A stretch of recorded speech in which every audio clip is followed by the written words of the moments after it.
আল্লাহ বলছেন ইন্নাল্লাযীনা আমানু ওয়া আমিলুস সালিহাতি উলাইকা হুম খায়রুল বারিয়া। শর্ত হলো দুটা উৎকৃষ্ট হওয়ার, একটা হলো ঈমান আর একটা ভালো ভালো কাজ। কি হুজুর? ঈমান আর, কিন্তু বাংলাদেশে দেখা যায় ঈমান আছে কিন্তু ভালো কাজ নাই। আপনারা সাপোর্ট না দিলে আল্লাহর কথা আল্লাহ কেমনি খুশি হবে? এরকম চা দেন তোমার। ঈমান আছে ভালো কাজ নাই, এই ব্যক্তি উৎকৃষ্ট হতে পারে না। তাহলে কয়টা কাজ লাগবে? এক নাম্বার কি? ঈমান। কোন এক নাম্বার? ঈমান। দুই নাম্বার ভালো কাজ। এখন এই শর্তগুলো যদি আমরা পূরণ না করি, আমি উৎকৃষ্ট না হয় নিকৃষ্ট হব। আপনার হাজারো বক্তৃতা শুনে লাভ কি? দেখা যায় সমাজে অনেক মানুষ জামা কাপড়, তার মাথার চুলের চিরুনি দিয়ে হাসরানি, স্যুট প্যান্ট জিন্স দিয়া জুতো শু দিয়া সেই রকম ভদ্র, কিন্তু উৎকৃষ্ট হতে পারবে না যতক্ষণ ঈমান না আছে, নেক আমল না করে। একজন ভিক্ষুকও যদি ঈমান এনে নেক কাজ করে, ডোনাল্ড ট্রাম্পের থেকে ওই ভিক্ষুকের দাম বেশি। নাকি করছেন? তাহলে আমাদের এক নম্বর হলো ঈমান। আমরা বাংলাদেশে প্রায় 18 কোটি মানুষ ঈমান এনেছি একটা কথা তেলাওয়াত করে। সেই কথার নাম কি? একটু ঘুরে বললে মানুষ আর বোঝে না। যদি বলা হয় ওযুর ফরজ কয়টি, তাহলে বলবি 4টি। আর যদি বলে ওযুর আইন কয়টি, আর হচ্ছে না। গোসলের ফরজ কয়টি? 3টি। গোসলের আইন কয়টি ফরজ গোসলের, তখন আর কোয়ার পারে না। মানুষ একটা ভাষা নিয়ে যদি আমরা মরে যাই, তাহলে তো ইসলাম বুঝতে পারবো না। তাহলে ঈমান, আমি ঈমান আনবো। আমাদের বাংলাদেশে 18 কোটি মানুষ প্রায় ঈমানদার, অমুসলিমেরাও কালমা জানে। ওই যে পিনাকি বক্তৃতা শোনেননি ফেসবুকে? পিনাকি, বগুড়ার পিনাকি, ওই বোধহয় 1 কোটি বার কালমা পড়ছে এইবার। আমাদের দেশে সবাই কালেমা পড়েছি কি আনার জন্য? ঈমান আনার জন্য। কিন্তু আদৌ কি ঈমানটা কি সত্যিকারের আনা হলো? উৎকৃষ্ট হতে শর্ত 2টি, আর কালিমা পড়তে শর্ত হবে 1টি। আমি কালিমা পড়ে ঈমান আনবো, তাহলে আপনাকে একটা শর্ত পূরণ করতে হবে, তবে আপনি ঈমানদার। যদি শর্ত পূরণ না হয়, ঈমান আনার কোনো প্রয়োজন নাই। আল্লাহ রাব্বুল আলামিন বলেছেন, ফামাই ইয়াকফুরু বিত-তাগুত ওয়া ইউমিন বিল্লাহ। আগে তাগুতকে অস্বীকার করো, তারপরে ঈমান আনো। কার কথা? তাগুতকে আগে অস্বীকার করা লাগবে, তারপরে ঈমান আনা লাগবে। আমরা আগে ঈমান এনে থুয়ে তাগুত কোল দেওয়ার পকেটত, অর্থনীতির, রাজনীতির, পারিবারিক নীতির, বিচারিক নীতির সব তাগুত চালু করে মসজিদে নামাজ পড়ছি টুইমা দেয়া আল্লাহু আকবার। আল্লাহ কই পাগল। তাগুত যে একটা শক্তি, তাগুত কি? ফেরাউনের শক্তি ছিল, তাগুতি শক্তি ধরে বলুন ঠিক কিনা? নমরুদের শক্তি ছিল, তাগুতি শক্তি। আবু জাহেলের শক্তি ছিল, তাগুতি শক্তি। কিন্তু সাহাবারা রাসূলের হাতে হাত দিয়ে কালমা পড়ার পর ওই তাগুতকে আর কোনোদিন স্বীকার করেনি। তার মানে কি?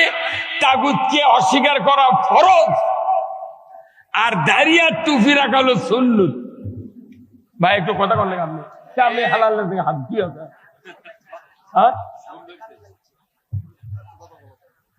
কোরআন শরীফে বক্তৃতা হলে মৌলবীর মুখ ফুর্তি করা লিখবি। আপনি যদি হালাল নেন তাহলে হবে। যারা কোরআন বোঝে এরাই মুখ খোলে না, কথা ঠিক কিনা? এই মৌলবী করো আগে সাইজ করা লাগবে। সাধারণ মানুষের কোনো দোষ নাই। যারাই মলবি এরাই হলো রেলের ইঞ্জিন। ইঞ্জিন চলে গেছে গাড়ির মধ্যে, আর মুখটা দিক বাঁচা করে যাচ্ছে।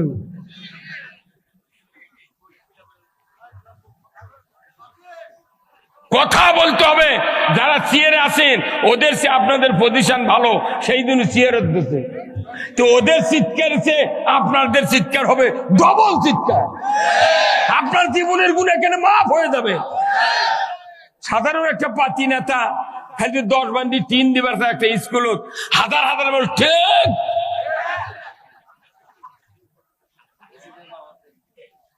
নামাজ পর 6 মাসে ওযু করেনি। এগুলো নেতা আছে যখন বক্তৃতা দেয় তারা কয় কি আমার প্রাণ প্রিয় নেতা। আর একটা মানুষও রসুল হোক, আমরা বললাম না আমার রসুল, আমার রসুল কেউ কার সাহস পায় না, অথচ একটা ছোট নেতা করছে আমার প্রাণ প্রিয় নেতা। যে নেতা কি আমাদের দিন খেতা হয়ে যাবে। ভাইরা আমার, তাগুতকে অস্বীকার করা ফরজ। জোরে কোন কি? ইয়াকফুরু তাগুত। আল্লাহ বলছেন আগে তাগুতকে অস্বীকার করো, তাগুতকে প্রত্যাখ্যান করো, তাগুতকে বাদ দাও। তাগুত যদি তোমার ব্রেনে, চরিত্রে, আখলাকে, আমলে থাকে, তোমাকে কালমা পড়ার প্রয়োজন নাই। আগে তাগুতক বাদ দাও, তারপরে তুমি কালমা পড়ো। আচ্ছা, কেউ যদি লুঙ্গি খুলে থুয়ে মাথার টুপি দিয়ে বাড়ি রাস্তার মধ্যে ঘোরে, কতক্ষণে একবারে লুঙ্গি খুলিছে। আমার ওটি আমি একবার বক্তৃতা দিছিলাম যে তুই মা দেওয়া সুন্নত। আমার গ্রামে এক লোক করছে কি, অল্প শিক্ষিত মানুষ, আমি রাস্তাতে মোটরসাইকেল নিয়ে যাচ্ছি এক পণ্ডিত পুকুর, দেখি যে ওই লোক ওই রাস্তার 3 জমি পর জমি লাগাচ্ছে। দেখি যে মাল কাঁচা মারছে, সেই মতো মাল কাঁচা মারে তুই মার দে জমি লাগাচ্ছে। আমি না পারে হুন্ডার থেকে নামে আবার ওনার কাছে চলে গেলাম, ভাই ভালো আছেন? কোথায় আছি? আরে হুজুর কি ব্যাপার? আমি কোনো আপনার সাথে কথা বলবার আসলাম। আমি বললাম, উনি বলছে কি কথা? হ্যাঁ, বলে আপনি টুই মার দিয়েছেন, ভাইলি মান আছে পারে, আপনি মাল কাঁচা যেভাবে মারছেন ফরজ তর্ক করছেন, ফরজ তর্ক করে আপনি টুই মার দিয়েছেন কে? করছেন আমি ওয়াজ শুনেছি টুই মার দিলে প্রচুর সওয়াব। আমাদের দেশে এমন হয়ে গেছে যে ফরজ বা তরক করে সুন্নত দিয়া দৌড়। হ্যাঁ বলুন তো, টুপি মার দাও কি? জোরে আওয়াজ দিতে হবে। টুপি মার দাও কি? দাড়ি রাখা সুন্নত। আজকে কি বার? সোমবার। গত শুক্রবারে যত মসজিদের ইমাম নামাজ পড়াছেন ইমামতি করে, সবার মুখত দাড়ি ছিল, কারু মাথার পাগড়ি ছিল, কারু মাথার সবার মাথার টুপি আর দাড়ি কম্পালসরি, কিন্তু পাগড়ি 2-1 নাও দিতে পারে, কথা ঠিক কিনা? আচ্ছা, যে ইমাম আপনার টুপি দাড়ি দিয়ে নামাজ পড়ছে গত শুক্রবারে, ওই ইমাম যদি আগামী শুক্রবারে দাড়ি কামে টুপি বাড়ির থিয়া পাগড়ি বাড়ির থেকে জুম্মার মেহরাবত দাঁড়িয়ে যদি বলে আলহামদুলিল্লাহ, তখন ওই মসজিদের মধ্যে আওয়ামী লীগের লোক, বিএনপির লোক, জাতীয় পার্টি, জাসদ, সুদারু, মদারু, জুয়ারু, তবলিগ, জামাত, পীর সাহেবের জাকের, চরমনাই, হেফাজত, যত গ্রুপের লোক আছে ওই মসজিদের ভেতরে, তারা সব একে একে কথা বলবে না, সব একবারে কথা বলবে। সব একবারে কবি, হুজুর তুমি না গত শুক্রবারে দাড়ি টুপি দিয়ে ছেলে, আজ এগুলা কামাতো কে? তখন সবাই কবি একবার করে দে রে, একবার করে বাড়া বাড়া। কাটিছে কি? সুন্নত। সুন্নত কাটিছে, আর টুপি সুন্নত বাড়িতে। তারই জন্য সব দলের মানুষ এক হয়ে ইমামের পাশে ওই দিন নামাজ আপনারা কেউ পড়বেন না। সুন্নতের জন্য কি এক হতো? সুন্নতের জন্য মোট মুসল্লি এক, আর তাগুত অস্বীকার না করে সব শক্তি। তাগুত প্রতি 5 বছর পর খালি শক্তি দিচ্ছে, চালাও চালাও। এই ভাই কথা কন না, তাহলে তাগুত অস্বীকার যদি করা না হয়, প্রত্যাখ্যান করা না হয়, আপনাকে আমাকে ঈমান আনা যাবে না, কালিমাও পড়া যাবে না। কার নির্দেশ? তাহলে আমরা তাগুত ফরজ হিসেবে কি পরিত্যাগ করতে রাজি আছি? কারা কারা দুহাত তুলে আল্লাহকে দেখান। লিল্লাহে তাকবীর, নারায়ে তাকবীর। আল কোরআনের আলো, কোরআন হাদিস যেখানে, দুনিয়ার মুসলিম, বাংলার মুসলিম, রাজশাহীর মুসলিম, বাগমারার মুসলিম, সাদোপাড়ার মুসলিম, লিল্লাহে তাকবীর। এই তাকবীরের ব্যাপারে কি দ্বিমত আছে? তাহলে তাকবীরের ব্যাপারে দ্বিমত নাই, খাতনার ব্যাপারে দ্বিমত নাই, রোজার ইফতার করার ব্যাপারে দ্বিমত নাই। আছে 18 বছর হলে গিয়ে ভোট হবি, এরও দ্বিমত নাই। একদিন কোন থেকে নির্বাচন কমিশনের কাছে যান, আপনাকে ভোটার করে নেবে না, তুমি আমরা একদিন খায়া বড় হয়ে আসো। কথা কয় না ভাই? তাহলে প্রত্যেকটা জিনিস একটা আইনের মাধ্যমে আছে। খালি মুসলমান যত ইবাদত করি আমরা সব ভালো, খালি না আল্লাহর আইনের পক্ষে একমত হতাম। বাংলাদেশে ঈমান এনেছি যারা, অমুসলিম যারা আছে, সবার শান্তি বাংলাদেশে কায়েম হয়ে যেত। আল্লাহ কোরআনে বলছেন, ওয়াতাসিমু বিহাবলিল্লাহি জামিআন ওয়ালা তাফাররাকু। আল্লাহ জলদ্গম্ভীরে ঘোষণা করে দিলেন, আল্লাহর রুজ্জুকে, আল্লাহর বিধানকে, কোরআনকে, রসুলের আদর্শকে তোমরা জামায়াতবদ্ধ ভাবে ধারণ করো, বিচ্ছিন্ন ভাবে নয়। বলুন তো, কোরআন শরীফে 2টা জায়গাত আছে ঐক্যবদ্ধ হওয়ার কথা। তারই 1 নাম্বার হলো মানুষগুলিকে ঐক্যবদ্ধ হতে হবে, যদি করে আল্লাহু আকবার। 2 নাম্বার আর এক জায়গায় আল্লাহ বলছেন, এখানে বিচ্ছিন্ন হওয়া যাবে না, তাফাররাক হওয়া যাবে না, এক থাকতে হবে। সেটা হলো আন আকিমুদ্দিন ওয়ালা তাতাফাররাকু ফিহি। দিন কায়েমের জন্য তোমাদেরকে মতপার্থক্য করা যাবে না, আর ঐক্যবদ্ধ হওয়ার ব্যাপারে মতপার্থক্য করা যাবে না। কার কথা? আমরা মসজিদে যখন কাতারে দাঁড়ায়, আপনার বাড়ির চাকর গোসল করে যখন আপনার সাইডে দাঁড়ায়, তখন আপনার পাও কিনি লোকের সাথে তারও পাও থাকে, তখন কি খেপে কয় নাই তুই বাড়া? হ্যাঁ, তাহলে মসজিদের যা কৃষক, শ্রমিক, চাকর, গারস্থ, মুনিব সব একসাথে নামাজ পড়ি, কোনো বাধা নাই। কিন্তু ইসলাম কায়েমের কথা কলি, তুই পারিস কর, আসি আসসালামু আলাইকুম। হ্যাঁ, কিন্তু ইসলাম যে কি এটা মনে করছেন যে আমরা ইচ্ছা করে এই বাংলাদেশে কি আমরা ইচ্ছা করে কি ইসলাম বিজয় করার কথা বলতেছি? না, আল্লাহর নির্দেশ আছে। কার নির্দেশ? আল্লাহর এই নির্দেশটা কতদিন আগে জানেন? কতদিন আগে এই রাজত্ব কায়েমের নির্দেশ আল্লাহ দিয়েছেন, যখন একজনও মানুষ সৃষ্টি হয় নাই। যেরকম আল্লাহু আকবার। ভাইরা আমার, আজ থেকে হাজার হাজার বছর আগে আল্লাহ তাআলা ফেরেশতা তৈরি করলেন, জিন তৈরি করলেন। এরপরে আল্লাহর সিদ্ধান্ত, আমি পৃথিবীতে খলিফা সৃষ্টি করতে চাই। হঠাৎ করে একদিন আল্লাহ রাব্বুল আলামিন तमाम ফেরেশতাদেরকে ডাক দিলেন, ও আমার মালাইকা, তোমরা আমার সামনে বসো, তোমাদেরকে আমি একটি কথা শুনাইয়া দেব। तमाम ফেরেশতা হাজির হয়ে গেল। আল্লাহ তাআলা বক্তব্য দিলেন আরবি দিয়া, ওয়াইজ ক্বালা রাব্বুকা লিল মালাইকাতি ইন্নী জাইলুন ফিল আরদি খলিফা। এই বক্তব্য কার? আমরা কোন সবাই জানি, এই বক্তৃতা জানি না। কিন্তু বক্তৃতার ভেতরে কতখানি গুরুত্ব আছে এটা যদি বাংলার মানুষ জানতাম। আমার দেশে ইসলামের কথা বলার কারণে কারো রক্ত চক্ষু গরম হতো না, কাউকে বিভিন্ন তোকমা দেয়া ইসলামের থেকে সরে দেওয়ার ব্যবস্থা করার সাহস পাত না।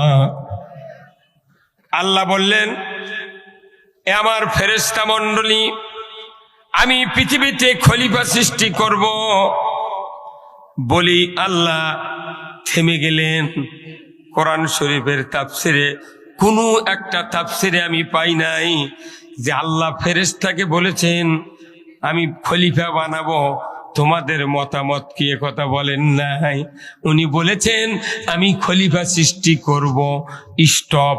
ফেরেশতারা বলল ইফসিদু ফিহা, ফাসাদ করবে তারা, রক্তপাত করবে তারা, দাঙ্গা হাঙ্গামা করবে তারা, নবীদেরকে হত্যা করবে, ঈমান আনবে না, সুদ খাবে, ঘুষ খাবে, চুরি করবে, জানা করবে, অন্যায় দুর্নীতি করবে। আল্লাহ এই জাতিকে সৃষ্টি করিয়েন না। কার কথা?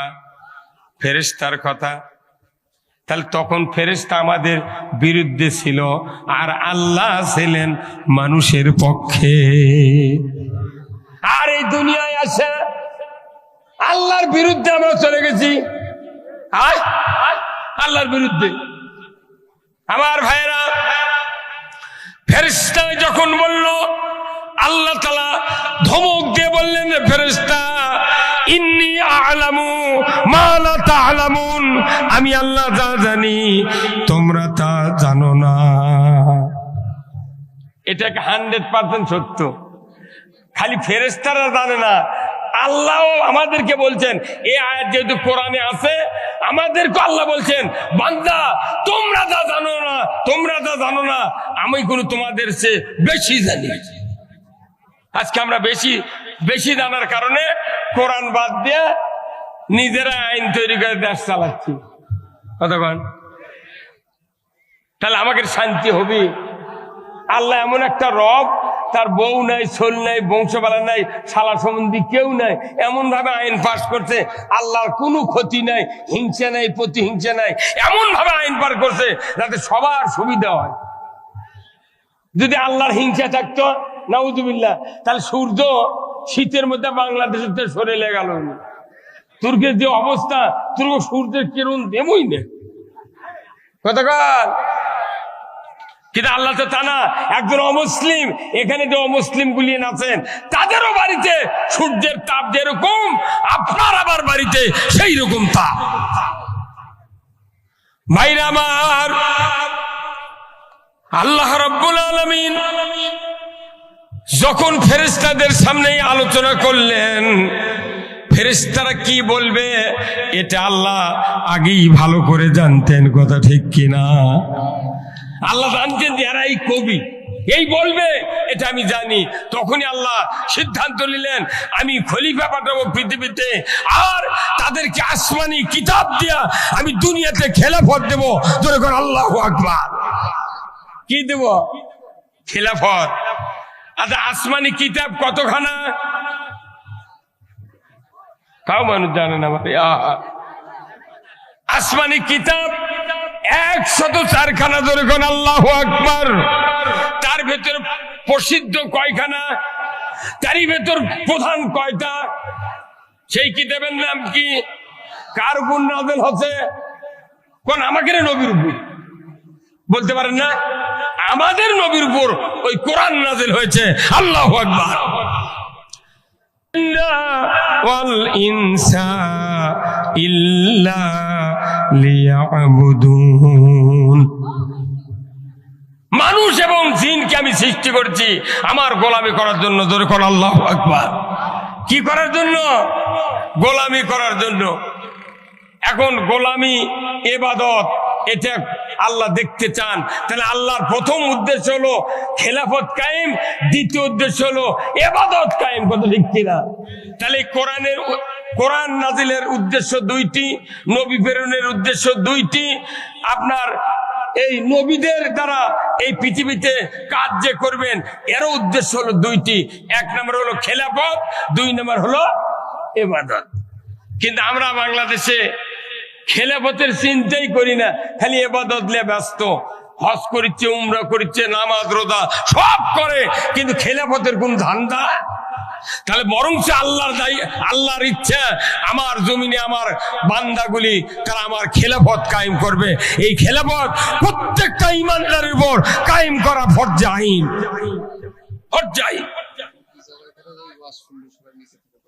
ওটা কর টাইম আছে, যেটা হচ্ছে সেটাই শোনে। আমার ভাইরা, আল্লাহর খেলাফত আর ইবাদত ছাড়া দুনিয়ার কোন মানুষ 100% ঈমান নিয়ে বাঁচতে পারবো না। আজকে যাদের নামাজ নাই, যাদের ছেলেরা নামাজ পড়ে না, এই নামাজ কায়েম করবে কোন তবলিগ পারবো না, জামাত পারবো না, কোন বক্তা পারবে না, কোন পীর সাহেব পারবে না। দুনিয়ার কেউ বক্তৃতা দিয়া নামাজ কায়েম করার শক্তি নাই। নামাজ কায়েম করতে গেলে রাজত্ব কায়েম করতে হবে কার? জোরে বলেন কার? রাজত্ব ক্ষমতাদার হাতে। সে যদি আইন পাস করে, এদেশের মানুষ 100% দশক থেকে বৃদ্ধ পর্যন্ত নামাজ পড়তে বাধ্য হবে ইনশাআল্লাহ। এদেশে জাতির কল্যাণ করতে গেলে ইসলামের বিকল্প কোনো রাস্তা নাই। আছে? এই কোরআন কি এমনি তেলাওয়াতের জন্য, মাদ্রাসা পড়ানোর জন্য না। এই কোরআন দিয়া জাতিকে শাসন করার হুকুম দিয়েছেন কে? আল্লাহ। ভাইরা আমার, এত জরুরি এই কোরআনের রাজত্ব। আজকে দেশে সুদের দ্বারা পুরো পৃথিবীর পুরো মানুষের ঈমান আমান শেষ হয়ে যাচ্ছে। এমন কোন বাড়ি নাই, এমন কোন গ্রাম নাই, একটা গ্রামে 15.5 লোক সুদের সাথে জড়িত, কিস্তির সাথে জড়িত। আমরা কিভাবে এই সমাজ থেকে বিদায়ের পর জান্নাতের আশা করতে পারি? আল্লাহর বিধান নাই, কিচ্ছু নাই। দুটা কাজ খালি বাংলাদেশে চালু আছে ইমানদারের সমাজে। তাই একটা হলো খাতনা করা, আর একটা হলো 1 মাস রোজা থেকে একসাথে ইফতার করা। এই দুটা ছাড়া কিচ্ছুই নেই, কিছুই নেই। যার যত টুপি উঠছে, যার যত দাড়ি বড়, যার যত জুব্বা বড়, তাকে আমরা মনে করি মোত্তাকি। কিন্তু মোত্তাকির শর্ত আছে। এই জন্য আমি আপনাদেরকে বলতে যাচ্ছি, এই রাজত্ব কায়েমের জন্য আল্লাহ রাসূল দাঁত ভেঙেছেন উহুদের ময়দানে।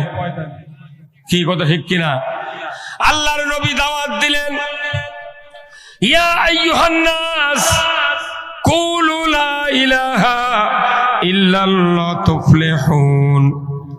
হে মানুষ সকল, মুক্তি যদি পেতে চাও, নাজাত পেতে চাও, তাহলে তোমরা কালিমা পড়ে নাও, লা ইলাহা ইল্লাল্লাহ মুহাম্মাদুর রাসূলুল্লাহ। কালিমাই মুক্তি, কালিমাই নাজাত। কার কথা? আল্লাহর কথা। আমরা কালিমা বুঝি না, কিন্তু কবুল বুঝেছি। কবুল বললে বউ পাওয়া যায়, আর কালিমা বুঝলে জান্নাত পাওয়া যায়। কথা ঠিক কিনা? আমি জান্নাত পাওয়ার কথা বুঝবার চাচ্ছি না, কিন্তু বউয়ের কথা খুব বুঝি। লাভটা কি? অনুরোধ করছে আমার ভাইরা, আজ থেকে 1000 বছর আগে আল্লাহর নবী কালিমার দাওয়াত দিলেন। ওই মক্কার আবু জাহেল, উতবা, সাইবা, মুগিরা, আবুল হাব, তারা রসুলের বিরোধিতা করে ইসলামকে ঠেকানোর জন্য আইন পাশ করলো। কিন্তু তারই ভেতরেই হাজার হাজার মানুষ রসুলের দলভুক্ত হয়ে গেলেন। জোরে বলুন ঠিক কিনা? যে সমাজে মানুষ কালিমা জোরে পড়তে পারে নাই, যে সমাজে কালিমা দাওয়াত দিতে পারে নাই, ওই রকমই অবস্থা বাংলাদেশে হয়েছে। জোরে বলুন ঠিক কিনা? মক্কাত কালিমা জোরে পড়া যায়নি, প্রকাশ্যে বলা যায়নি। ওই সাহাবারা পারেননি, রসুল পারেননি প্রকাশ্যে। আমাদের বাংলাদেশে কোনো এক সময় গেছে ওই রকম গেছে। তা লাভটা কি? 87% যে মুসলমান, হিন্দুরা হিন্দুদের পক্ষে কথা বলে, মুসলমান কোরআনের পক্ষে কথা বললি বলে এই কানের পট্টি গরম করে দেবো। হ্যাঁ, কত ঘন্টা আবার আর একজন করছে চোখ একে বাস্ত করে দেব। হ্যাঁ মানে তাহলে ওই যুগ আর এই বাংলাদেশের যুগ পুরাই সমান সমান, পুরাই সমান সমান। কোন আগে দিন এদেশের আকাশে কলেমার পতাকা উড়বে, তখন সবাই কোরআনের বিধান পেয়ে দুঃখ বেদনা ভুলবে। কোন একদিন এই বাংলাদেশে কোরআনের পতাকা পথ পথ করে উঠবে। আমরা কোনদিন এই ভারতবর্ষে 1 ইঞ্চি জায়গাত কোরআনের বিধান দেখি নাই। প্রত্যেকটা ইমানদারের যে দলই হোক কোরআনের বিধান মানা ফরজ। কোরআনের বিধান মেনলেই আপনাকে দুঃখ বেদনা সব ভুলে যাবেন। এই যে তাফসীর, এই যে ওয়াজ, এই যে জুমার নামাজ, এই যে ঈদের নামাজ, তারপরে মানুষ কেন আমাদেরকে সাপোর্ট দেন? আর কারণ কি? মানুষ বক্তৃতা শুনবে কিন্তু আল্লাহর পক্ষ নিবে না, বক্তৃতা শুনবে কোরআনের পক্ষ নিবে না, খালি শোনার লাগান শুনে যাবি, তারপরে উঠে যা করে তাই ওরে বক্তা হলো। হ্যাঁ পক্ষ না নিলে আমাদের ভাই ডাক্তার আব্দুল বারী সাহেব উনি প্রথমেই বলেছেন যে পক্ষ নিতে হবে। ফুটবল খেলার পক্ষ নিলে খেলা দেখে মজা আছে। আমার বাংলাদেশের ইমানদাররা কোরআনের পক্ষ নেই না, সেই দিন বক্তৃতা শুনে মজা লাগে না। এই যে লোকগুলো উঠে গেল এরা কোরআনের পক্ষে নাই, সেই দিন ওরা উঠে চলে গেছে। কারণ কি? ওর মজা লাগিচ্ছে না। আর যার মজা লাগছে সে লিওর মাথায় বললে তাও এখানে বসে থাকবে, কথা ঠিক কিনা? যেহেতু কোরআন এই লেগেছেন আপনারা তাফসীরুল কোরআন মাহফিল, তাফসীরুল কোরআন মাহফিল লেখে কিচ্ছা কাহিনী বললে এটা পুরা কন্ট্রাডিকশন হবে, বিরোধী হবে। তাফসীর মানে কি? কোরআন থেকে কথা মানুষকে বলতে হবে। আমার রাসূল বলছেন যারা কোরআন থেকে কথা বলে তারা সত্য কথা বলে। ধরে করে আল্লাহু আকবার। আমরা যদি কিচ্ছা কাহিনী আবার এই দেশে শুরু করি তাহলে তো আগের মতো হবে। এখন যে প্রেক্ষাপট চলছে আমাদের আর কোনো চিন্তা নাই, আগামী দিনে বাংলাদেশে ইসলাম বিজয় করতে হবে। কি রাজি আছেন? কারা কারা? হ্যাঁ সবাই। আরো দাওয়াত দেওয়া লাগবে। মনে করবেন না যে আমরা হয়ে গেছি, না, ডোর টু ডোর বাড়ি বাড়ি আপনাকে দাওয়াত দিতে হবে, সকল মানুষের কাছে দাওয়াত দিতে হবে। কারোর উপর আক্রোশ নয়, আমরা কোরআনের বিধান কায়েম করতে যাচ্ছি। সুদ হারাম হবে, চুরি বন্ধ হবে, জেনা বন্ধ হবে, এদেশের কৃষকের মেহনতি মানুষের সকল সুবিধা দেওয়া হবে। জোরে করে আল্লাহু আকবার। ইসলাম যদি বিজয় হয় কৃষকেরা পাবে সর্বোচ্চ সম্মান। আজকে কৃষকেরা জমি আবাদ করে, সার নাই, এমএসটার টপ নাই, কীটনাশকের যাই দোকান করে তাই লাভে লাভে লাল হয়ে যায়। আপনি এই মাহফিলি কথা করছেন না, আপনি আবার ওই কীটনাশকের জন্য দাবি তো করেন না, কেউ করে না। যে বক্তারা করে ওর তো বুড়ো হয়ে গেলে ধরে জেলত তুলে মারে। আমাদের কি দায়িত্ব না আপনাদের দায়িত্ব? সবার দায়িত্ব। আমার ভাইয়েরা, আল্লাহর নবী উহুদের যুদ্ধে চলে গেলেন। যুদ্ধ করার আগেই সাহাবাদেরকে ডাকলেন। মদিনার যত আনসার ছিল, মুহাজির ছিল, তাদেরকে ডাকলেন। তোমরা কি আসরে বদরের যুদ্ধে 313 জন গিয়েছিলাম, এইবার উহুদের যুদ্ধে 1000 সৈন্য লাগবে। মক্কার কাফেররা 3000 আসবে, তাদের মোকাবেলা করার জন্য 1000 সাহাবী দরকার। একের পর এক আল্লাহর নবী সাহাবাদেরকে সংগ্রহ করছেন, ইনক্লুড করছেন যুদ্ধের জন্য। হঠাৎ করে দ্বীপ্রহের সময় একজন লম্বা চড়া যুবক, মাথার চুল কোঁকড়ানো, দেখতে শুনতে এত ভালো, যৌবন বয়স, উনি এসে রাসূলের কাছে বললেন, আসসালামু আলাইকা ইয়া রাসূলুল্লাহ। হুজুর আমি উহুদের ময়দানে যুদ্ধ করব, আমাকে যদি অনুমতি দিতেন আমি যুদ্ধে যাব, কোনো সন্দেহ নাই, যুদ্ধে যাব। আর আমাদের দেশত মিছিলত যাওয়ার ফলে তাই বাড়ায় না। আবার কেউ কেউ মিছিলত গেলে আর একজন কয় যাচ্ছি তোরকে তালিকা করছি, কথা কয় না রে। এই যে যারা উঠে গেলেন আর বসলেন না সবার, আমার কাল রাত্রের স্বপ্নে দেখা লাগবে। এই কারণে বোঝা গেল যে এখানে কোরআনের হক কথা কেউ শুনবে চায় না, চায় না। এটা কি আর এর উচিত? কত হুজুর উঠে গেল কন। এই জন্যে আমি মনে করেন বাঘ মারাতে শোভা আর খুব একটা লিখছি না, কারণ মানুষ বসার সাইজ নেই, বক্তৃতা করলে হু হা কিছু কয় না, বোঝাই জানা যে এটি মানুষ আছে না। হ্যাঁ কথা বলে, আমি যে বক্তৃতা আস্তে আস্তে 2 mg থেকে 750 mg পর্যন্ত নিয়ে যাবো, কিন্তু যে রুগী আছে ই তো অত দামি ওষুধ খাবে না, কথা বলে পারে ই তো অত দামি ওষুধ খাবে না, ই এসে করছে ঘুমের ট্যাবলেট দাও। হ্যাঁ ডাক্তার দেখিচ্ছে রুগীর হাতে গ্যাস্ট্রিক আলসার, লারির ঘাও হয়ে গেছে, প্রস্রাব বন্ধ হয়ে গেছে, অতএব এক সিপ্রোক্সিন ক্যাপসুল দেওয়া লাগবে 750 mg। এখন ওটা দিবার যা রুগীর অভিভাবক করছে খবরদার এত দামের ওষুধ দেবে না, আপনি ঘুমের ট্যাবলেট দেন তো, অতি রুগী সুস্থ হয়ে যাবে। আমাদের দেশের ঘুমের ট্যাবলেট খিলে খিলে মোটা বক্তা মানুষ ধুয়েছে মানে ফেলে দিয়েছে। কেবা কি কথা খারাপ বললাম? এই দুর্গণ খারাপ বললাম? কি অবস্থা! আল্লাহ রাসূল বলছেন আল্লাহ যার কল্যাণ চান তাকে কোরআনের জ্ঞান দেন। আল্লাহু আকবার। একজন মানুষও কোরআন যদি বোঝে ওই মানুষের ওসিলায় তামাম মানুষের জীবনের গুনাহ আল্লাহ মাফ করে দেয়। আপনি কোন সাহসে কোরআন তো বাড়ির পড়েনি না, জুম্মাত আবার দুনিয়ার শেষে যায়, ইমামের বক্তৃতাও শোনে না, ই আবার সভা দেশে এই 12টা পর্যন্ত বসে থাকা কমতা মর্দের কাম নয়। এই যে কজন উঠে গেছে এরা বাড়ির যে আবার আধা ঘন্টা মোবাইল টিপি, প্রত্যেকটা বাড়িতে ওয়াইফাই আছে, ওর খালি কলদের মধ্যে হচ্ছে গেলেই টেপা হবে। টিপতে টিপতে যখন ঘুমে হাতের থেকে মোবাইল পরে দেয় তখন স্ত্রী কয় ওই হাতে টেপা টিপি ছোঁয়াও ঘুমাটো। যে দেশের মানুষ লোক দেয়া মোবাইল টিপে টিপে অশ্লীলতা দুনিয়ার বর্নোগ্রাফি দেখে মানুষের ব্রেন নষ্ট হয়ে গেছে, মদ খেলে যেরকম মাতাল হয়, অশ্লীলতা সমাজ যদি চালু থাকে মানুষও মাতাল হয়ে যায়। মানুষ এখন মাতালের পথে। এই মানুষ যদি ভালো করতে চান 20 বছর লাগবে। কয় বছর? কয় বছর? 20 বছর। আমি প্রফার্মা দিচ্ছি, আমরা কোরআন হাদিস পড়ে বুঝে পারছি।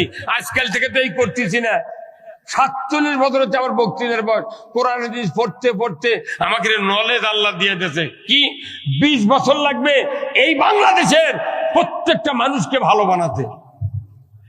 এই আজকে যাই ক্লাস 1-এ যায়নি ছাত্র 6 বছর বয়সে, এ যখন 5 পর্যন্ত পড়বে, 1, 2, 3, 4, 5 এই 5 বছরে প্রথম 1-এ সিলেবাস হবে কালেমা শাহাদত, কালেমা তৈয়ব, এইগুলি পড়া মুখস্থ করে, তারপরে তাওহীদ, রিসালাত, আল্লাহ রসুলের নাম, ভালো কাজ করলে কি, মন্দ কাজ করলে কি শাস্তি, এইগুলি বলে টুথ উঠলে আবার নামাজ কয় ওয়াক্ত, আবার রোজা কয় দিন, এইভাবে করতে করতে 3 উঠলো।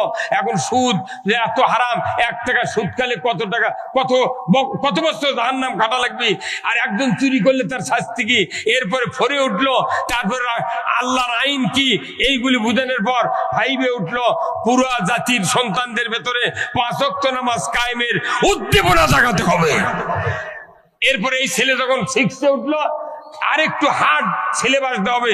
দিতে দিতে ম্যাট্রিক যখন পাস করবি তখন দেখা যাবে প্রত্যেকটা ম্যাট্রিকের ছাত্র তার বাপের জানাজা করতে পারবে, সেই ইমামতি করতে পারবে, তার চরিত্র হবে ফেরেশতার চেয়ে উন্নত।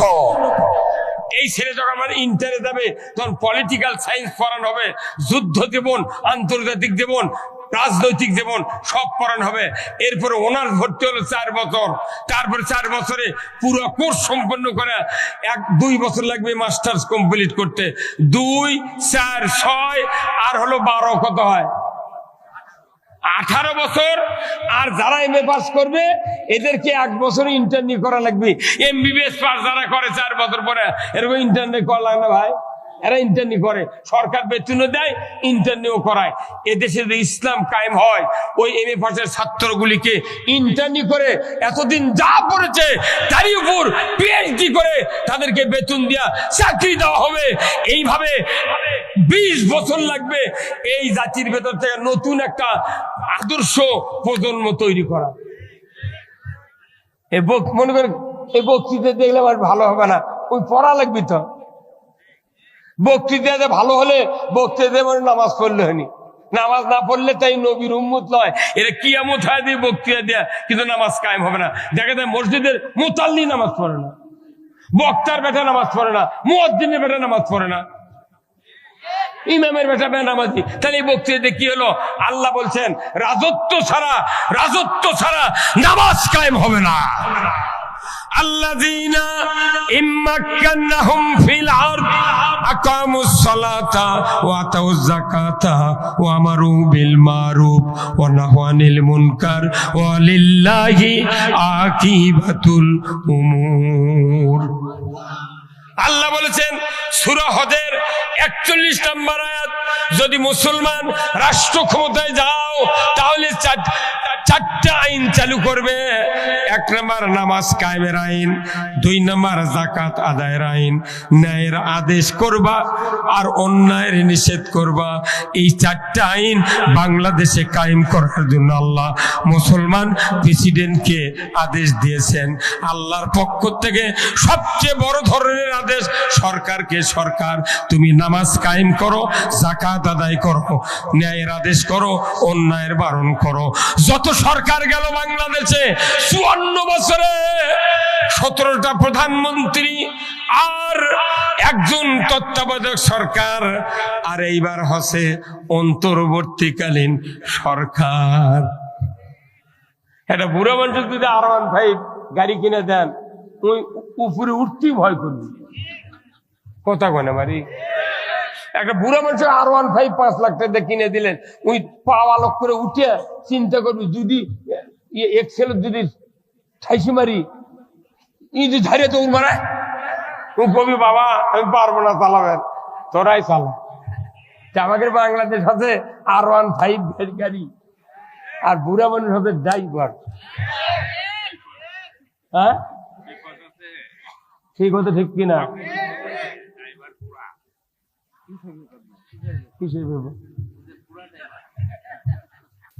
বুঝা পারছেন না আপনি?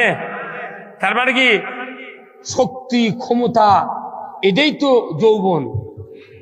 আর শক্তি ক্ষমতা না থাকলে তাই বুড়ো বাপ, বুড়ো হাতে বাপ জন্ম দিচ্ছে রে, জমি জমা কিনে দিচ্ছে, ভাত দিচ্ছে, সব দিচ্ছে। যখন বুড়ো হয়ে যায় ইচ্ছে করে বেটারে কয় এই বুড়ো চুপো বুঝছি না,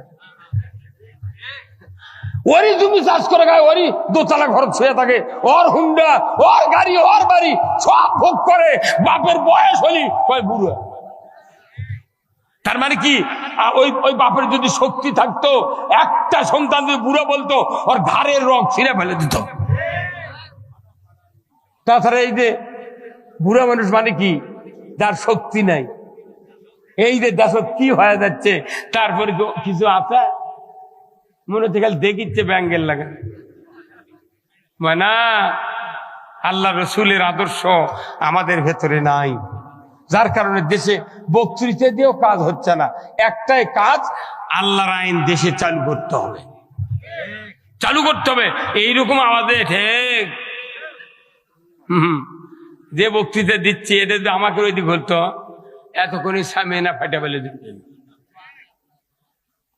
আপনার কোন রাজশাহী জেলার লোক, আমি সেদিন চাঁপাইনবাবগঞ্জ সদরে নুরুল ইসলাম বুলবুলের সিট, ওখানে আবার হারুন এমপির সিট, ওই একই সিটে সদরে বক্তৃতা দিচ্ছি। লক্ষাধিক লোক, মানুষ মনে হচ্ছে জায়গা খয়ের ধান পাঁচিলের মধ্যে দিলে জায়গা খালি নাড়া দিলে খালি ফাট ফাট শব্দ উঠে যায়। ইমানদারের কাছে কোরআন শোনালে ইমান বাড়তে হবে। ইন্নামাল মুমিনুনাল্লাযীনা ইযা যুকিরাল্লাহ ওয়াজিলাত কুলুবুহুম ওয়া ইযা তুলিয়াত আলাইহিম আয়াতুহু জাদাতহুম ঈমানাও ওয়া আলা রাব্বিহিম ইয়াতাওয়াক্কালুন। নিশ্চয় যারা মুমিন, এই মুমিনের সামনে যদি আল্লাহর নামের জিকির হয়, আল্লাহর নাম তেলাওয়াত হয়, ওয়াজিলাত কুলুবুহুম, অন্তর থরথর করে কাঁপে, যদি কোন আল্লাহু আকবার। এমন অন্তর কাঁপনেওয়ালা মুমিনের সামনে যখন কোরআনের আয়াত তেলাওয়াত করে শোনানো হয়, বুঝানো হয়, আমার আল্লাহ বলেছেন ওই মুমিনের অন্তর যখন আল্লাহর রাস্তা ধরার সিদ্ধান্ত নেয়, আমি তার অন্তরে ঈমানকে বাড়িয়ে দেই। ঈমান বাড়ার ওষুধ হলো কোরআন। ঈমান বাড়ার ওষুধ কি? কোরআন। কিন্তু কোরআন না শুনে গত সংসদ একটা সর্বোচ্চ জায়গা, সেখানে মুমতাজের গান হবে। কথা কনে কেনা? আমি দেখেছি টেলিভিশনে, ফেসবুকে অনেক এমপি মন্ত্রী তারা টেবিল সাপড়াতে, যেটা বিধানসভা, যেখানে মানুষের জীবন, মানুষের পরিবার, নিরাপত্তা সব নির্ভর করে, সেই ভালো জায়গার যদি গান হয় তাহলে ঈমান আছে। আল্লাহ রসুল বলেছেন এই কথাটা, মুফতি শফি রহমাতুল্লাহ আলাইহি সৌদি আরবের এক কোরআন বাদশা ফাহাদ দিয়েছিলেন। এই তাফসিরে লেখা আছে যে কেউ যদি গান শুনে হাততালি দেয়, বাহাবা দেয়, সাথে সাথে তার স্ত্রীর তালাক।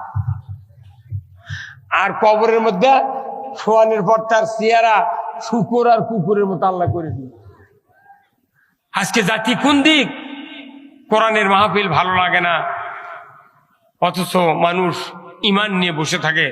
আজকের একটা দিন, কত সুন্দর দিন, তেমন শীতও নেই, তেমন কোনো সমস্যাও নেই।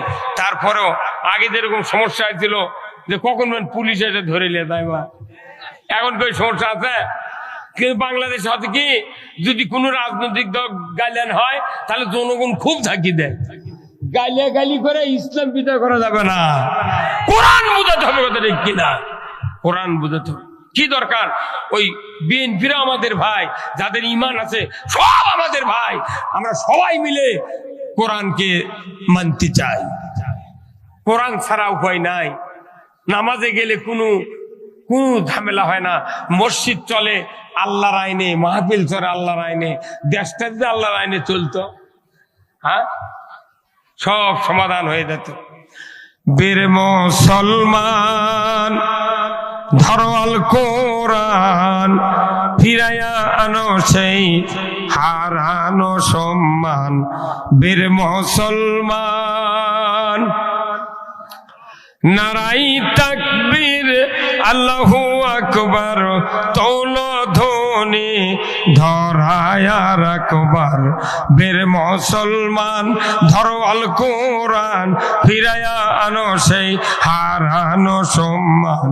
বীর মুসলমান যে আওয়াজ শুনে ওরে মুসলমান, ভয় কাঁপিত কাফিরু বেঈমান। যদি কোন আল্লাহু আকবার। যে আওয়াজ শুনে ওরে মুসলমান, ভয় কাঁপিত কাফিরু বেঈমান। দাউরে সে হুঙ্কার কররে তোলপার, পাপী দুনিয়া ভেঙ্গে কররে চুরমার। বীর মুসলমান ধরো আল কোরআন, ফিরাইয়া আনো সেই হারানো সম্মান। বীর মুসলমান আর বীরের জাত। কোরআন বিজয় না থাকার কারণে, কোরআন না ধরার কারণে শিখে ইন্দুর বিড়াল আমাকে মাথা লাগতে যাই তাই ধমক দেয়। হুজুর কি করছেন ওগুলা? মসজিদের মোতাল্লি দেওয়া বেশি দান ফুটানি মারো না। আবার ওরই বাপ বলে আছে হুজুর, আমার বাপ বলতে হুজুর এনে কাপড় কাটা লেগে চলেন তো। সকাল 7টার সময় যা বসে আছে, আর জানা যাবে জ্বরের পর। হুজুরকে এক বিঘা ঘাস তুললে তোর, না হলে মেলা কামাই হলেন। হুজুরকে কামের এত লস, তারপরে হুজুরকে ধমকায়। কারণ কি? জাতির ভেতরে ইসলাম নাই। ইসলাম যদি থাকতো, সৌদি আরবে যান, কাবা শরীফের ইমামের দাম দেয় 14 জন পুলিশ রিসিভ করে করে নিয়ে দা মসজিদে ঢুকে দিচ্ছে। কথা বল না। এইবার আমি সেপ্টেম্বরের 15 তারিখে একখানে সবার থেকে আসতেছি, দেখছি এক গ্রামত পূজা হচ্ছে। তো পূজার ওই মণ্ডপ থেকে 2টা মাসাগত অমুসলিম ভাইকের ওই দেবতা নিয়ে যাচ্ছে। তাদের ধর্ম তারা পালন করুক, কথা ঠিক কিনা? বাংলাদেশে আসল হিন্দু হবার লাগলে 12 মাসে 13 পূজা করা লাগবে। আর বাংলাদেশে আসল মুসলমান হবার তাহলে 5 ওয়াক্ত নামাজ জামাতে পড়া লাগবে। বাংলাদেশে আসল মুসলমান নাই, আসল হিন্দু। এরা তো উন্নুক, কোন আফ্রিকার জাতি মাথা তোলে না। এখন দেখি যে 5-6 জন গাঁও মাকে ওই মাসাং ঘারত করে চলে যাচ্ছে। আমি গাড়ি ওখানে থেমে বেটা বললাম, দেখি তোরে কি খবর। দেখি যে 2 দিকে আনসার ভিডিপি চেনেন না ভাই, ওই সবুজ জামা গাঁও দেয়, ওরা সবার হাতত লাঠি। আর মাঝে মাঝে দেখি যে পুলিশ রাইফেল নিয়ে যাচ্ছে, মানে ওই দেবতা নিয়ে যাচ্ছে রিসিপশন করে। অমুসলিমকে দেবতা রিসিভ করে নিয়ে যাচ্ছে, এটা তার ধর্মের অধিকার, সরকার হেল্প করছে, কথা ঠিক কিনা? কিন্তু মুসলমানের যখন কাম হচ্ছে তখন কই রকম গার্ড দিচ্ছে, খালি বাগমারাত এই গ্রাম্য পুলিশ পায়, আর কাকু পাইনি। কোন জায়গাতে গ্রাম্য পুলিশ নাই, খালি বাগমারাত এই কামটা ভালো, তাও মুসলমানের নিরাপত্তা দিচ্ছে, কথা ঠিক কিনা? ইমামও রিসিভ করে কাবা শরীফ মেহরাবত নিয়ে আসে। আর আমার দেশে কোনো কিছু নেই, 3000 টাকা না বেতন দেয়, তাই আবার কয় কি, হুজুর এত টাকা কি করেন? কি আশ্চর্য কথা! এটা প্রাইমারি মাস্টার ম্যাট্রিক পাস করে, এ পাস করে 43,000 টাকা বেতন পাচ্ছে। উই 32 বছর চাকরি পর 1 কোটি টাকা গ্র্যাচুইটি পেনশন পাবি। উই যতদিন বাঁচবি হাফ বেতন পাবি। ওর বউ মরবি, ওর বউ বেতন পাবি। আবার বইয়ের দেখে ন্যাংরা বেটা থাকে, উইও বেতন পাবি। আর হুজুররা বক্তারা যখন দাঁত করে দেয় তখন হুজুর আপনার কথা বোঝা যায় না, আর যান আসেন না। আমি 18 সালে মক্কা মদিনায় গেছিলাম হজ করার জন্য। তো ওই বাংলাদেশের এক খাদিম চিটাগাং বাড়ি, সবুজ পোশাকটা ঘুরিচ্ছে। আমি বললাম, ভাই একটা কথা বলবো। কি? রাতে কন্ত এই কাবা শরীফের ইমামের বেতন কত? তখন আমার মুখ চাপে ধরে বলেছে, হুজুর দ্বিতীয়বার বললে আপনার কোনো অ্যারেস্ট করবি। কে? আপনি বেতনের কথা শুনবেন কে? কোথায় কে শোনা হবে না? কোথায় না শোনা হবে না, আর কনই না কথা। আমি বললাম, ভাই কাকু কেউ তো না শুনি গিয়ে আসতে কনে কানে কানে কন। তখন ওই ভাই করছে, ভাই এই কাবার ইমাম যিনি মাসের 1 তারিখের আগে 30 তারিখে 30 মাস 31 মাস হলে 30 তারিখে চেক দেয় সরকার, 30 মাস হলে 29 তারিখে চেক দেয়, আর ফেব্রুয়ারি 28-27 তারিখে চেক দেয়। একবারে সাদা চেক ইমামুক দিয়ে বলে, হুজুর আপনার এই মাসে কত টাকা লাগবে আপনি লেখে এলেন। বাংলাদেশের ইমামুকে দিলে 100 কোটি টাকা লাগবে, তাই না? 100 কোটি টাকা লাগবে। আর কাবা শরীফের যে ইমাম উনি হলেন সৌদির কাজী, উনি মদিনা ভার্সিটির ভাইস চ্যান্সেলর, সারা পৃথিবীর সবচেয়ে বড় মসজিদ তার খতিব। কত দাম তার করে। আর আমাদের দেশের ইমামরা খালি জানাজা, বিয়া, তামদারি আর কাপন কাটা, মুগরি যাব, তারপরে হচ্ছে কুরবানি যাব, এই ছাড়া কিছুই নেই। ওর বাপের জানাজা শেষ, হুজুর গাল শুরু করার শেষ। হ্যাঁ হুজুর দেখলে হলো, হুজুর এত তাড়াতাড়ি জানাজা করলো কেন? আমি পানো না জানাজা। হ্যাঁ কতক্ষণ? তো ওই দুঃখে আমার এরা আবার বলিচ্ছে যে মুগরি জব করার ওয়াজ শুনবি। সেটা তো সেই ব্রিটিশের ওয়াজ, সে 1987 সনের বক্তৃতা। ওটা টাকা নিস না, আমি তো টাকা ছাড়া জব করবো না। তো আমি ফিরে যা, ঘাটার মধ্যে কার মধ্যে জব করলে বুঝছেন, এমন দূরে ফ্যাস দিতে কাল্লাই পড়ে গেছে। এখন এই কাল্লা খোরের মধ্যে করে নিয়ে পাকার মধ্যে ধরিছে, ওটা নিয়ে চলে গেছে। যাতে যাতে কখন মানে কাল্লা রাস্তার পরিচয় বউ জানে না, তুইও জানে না। এখন এই মুভি খোরে বাচ্চার লেগে দেখে কাল্লা খালি লল্লি খালি ইঙ্গা আছে, কাল্লা নেই। তোর করছে কেন ইমের বাপ মুরগির কাল্লা করছে যে কাল্লা ওই একজন একদিন জব করে লিছি, জোরে ফ্যাস দিছে, একবারে কাল্লা কাটে চলে গেছে। তখন ওই বউ কথা, ই মুগরি আমি বাঁচবো না, কটবো না, থামো না, তুই বলি দিলি এত ঝাড়ি মারছে বউ। পরে আর একটা মুরগি 150 টাকাতে কিনে নিয়ে ওর বউ কথা 20 টাকা দিচ্ছে, টাকা লাগুক রে, তা মর্দের লাগান জব করে কথা কোনে খায়, টাকা লাগুক, ওই তরকারি পাক করে বাঁচে শান্তি আছে না। একটা আলিম মানুষ জব করে দিচ্ছে, কত মানুষ আছে কুরবানি জব করে। আমার গ্রামত বহু ঈদের ইমাম আছে, ইমামক টাকা দেয় না, সারা 11টা পর্যন্ত জব করে একটা গ্রামের ইমাম।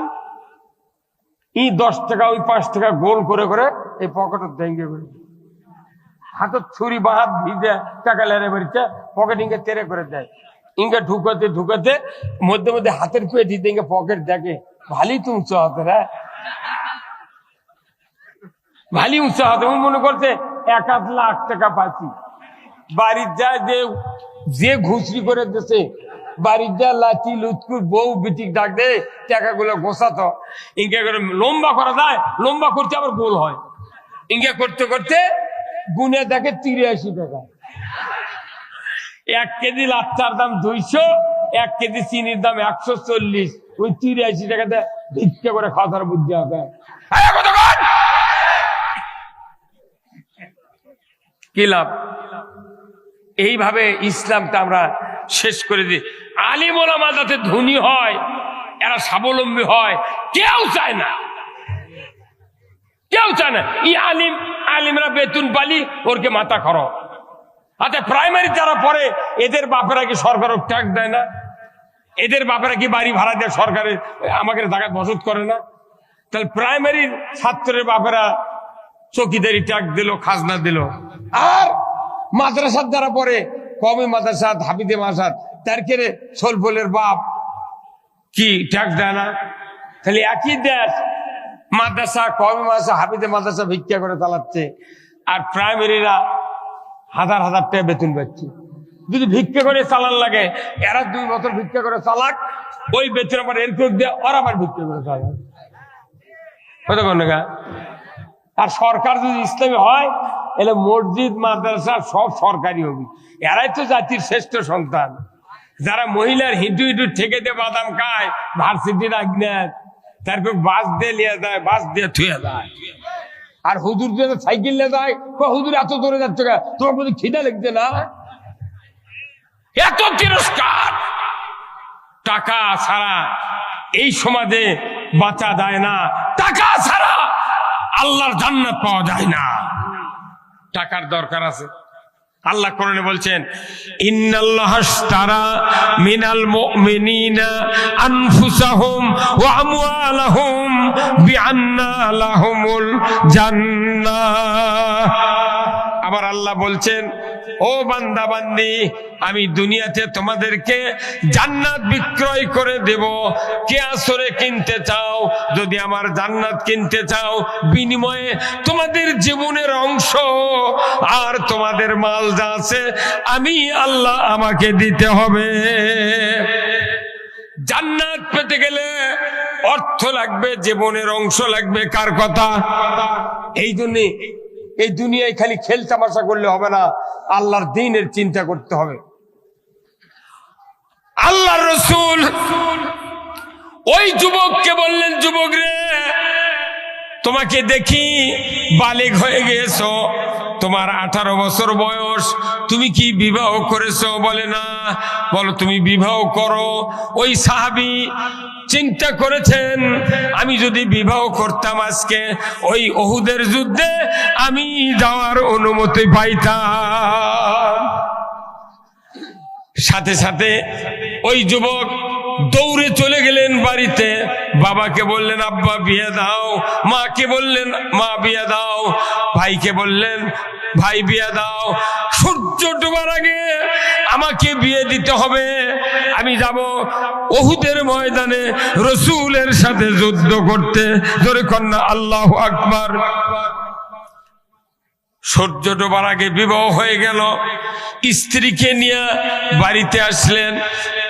রাত্রিতে বাসর সজ্জা উদযাপন হয়ে গেল।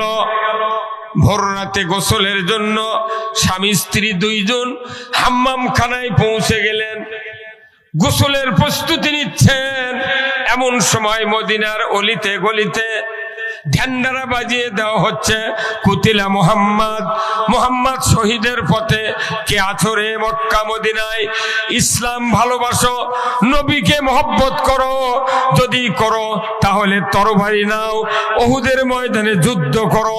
ইসলাম যদি পরাজিত হয়ে যায় দুনিয়ায় বেঁচে থাকে লাভ হবে না।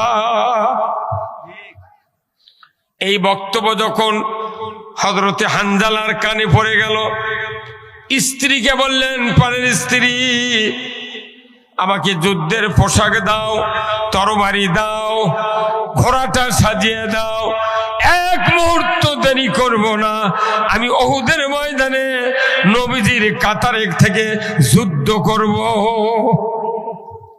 ওনার স্ত্রী বললেন প্রাণের স্বামী আপনার উপর ফরজ গোসল করেন, ফজরের নামাজ পড়েন, তারপরে যুদ্ধে দান, আমি বাধা দেব না। উনি বললেন প্রাণের স্ত্রী যুদ্ধ করব কিন্তু তুমি বাধা দিও না। গোসল করতে গিয়া আমার নবী যদি শহীদ হয়ে যায়, নামাজ পড়তে গিয়া যদি ইসলাম পরাজিত হয়ে যায়, আমি হানজালাকে ওই হাসরের ময়দানে আসামির কাঠগড়ায় দাঁড়াতে হবে। সোনুর স্ত্রী আমি গোসল করব না, নামাজ আদায় করব না, তরবারি দাও, ঘোড়া সাজিয়ে দাও, যুদ্ধের পোশাক দাও, আমি রাসূলের দরবারে চলে যাব। আমাদের স্ত্রী হলে বলতো কাল তোর সাথে বিয়ে করছি, পালসার গাড়ি বাপে দেশে, তুই আজি যা জিয়া তোর যা মরবো, একে দড়ি নিয়ে এসে ভাই করে ডাকালি খাজুরের সাথে বান্ধা তুল। তুই কোনটি যাচ্ছি কি ভাই, কোনটি যাচ্ছ না খারায় কেবল গায়ে একদিন হবে। কিন্তু নবীর সাহাবীর স্ত্রী কি ইমানদারিনী, স্বামীকে আর পথে বাধা দিলেন না, তরবারি দিয়ে দিলেন, যুদ্ধের পোশাক দিলেন, ঘোড়াটা সাজিয়ে দিলেন। মদিনার থেকে উনি তীব্র গতিতে উহুদের প্রান্তরে পৌঁছে নবীর সাথে দেখা করতে পারলেন না, কোন সাহাবীর সাথে দেখা হলো না। যুদ্ধের ময়দানে যুদ্ধ করতে করতে কাফেরের তরবারির আঘাতে শাহাদাত বরণ করলেন। মদিনায় খবর গেল, রে মদিনার হযরত হানজালার স্ত্রী, তোমার স্বামী শহীদ হয়েছে। এতটুকু খবর পাওয়া মাত্রই হযরত হানজালার স্ত্রী চলে গেলেন উহুদের ময়দানে রাসূলের দরবারে। বললেন হুজুর আমার স্বামী শহীদ হয়েছে, আমি শুনতে পাইলাম। আমি জানি শহীদদেরকে রক্তাক্ত অবস্থায় আপনি দাফন করেন, কিন্তু আমাকে একটি কথা বলতে হবে, আমার এই স্বামী বাসর সজ্জা উদযাপন করেছে, ফরজ গোসল ছিল তার উপর। মদিনার যুদ্ধের খবর পাওয়া মাত্রই উনি গোসল করেন নাই, ফজরের নামাজ পড়েন নাই। হুজুর আমি আপনাকে অনুরোধ করছি আমার ওই স্বামীকে আমার হাতে দিয়ে দেন, আমি গোসল করায় দেব, তারপরে আপনি তাকে কবর দিবেন, মাদফুন করবেন। এই কথা বলার সাথে সাথে রাসূল বললেন আমি তো তাকে বিবাহের অনুমতি দিয়েছিলাম, যুদ্ধে আসার তো অনুমতি দেই নাই। হুজুর গো আমি সহস্তে তরবারি দিয়েছি, ঘোড়া সাজিয়ে দিয়েছি, যুদ্ধের পোশাক সাজিয়ে দিয়েছি। হুজুর উনি যুদ্ধে এসেছেন। আল্লাহর নবী আবু বকর, উমর, ওসমান আলীকে বললেন দেখো না এই উহুদের প্রান্তরে কতজন সাহাবী শাহাদাত বরণ করেছেন। এক এক করে 69 জন সাহাবীর লাশ একত্রিত করে শোয়ানো হলো। নবীজি শহীদদের চেহারা দেখতে দেখতে দেখতে 69 জন সাহাবীর লাশের চেহারা দেখলেন, কিন্তু দেখা গেল হযরত হানজালার লাশ ওই কাতারে নাই।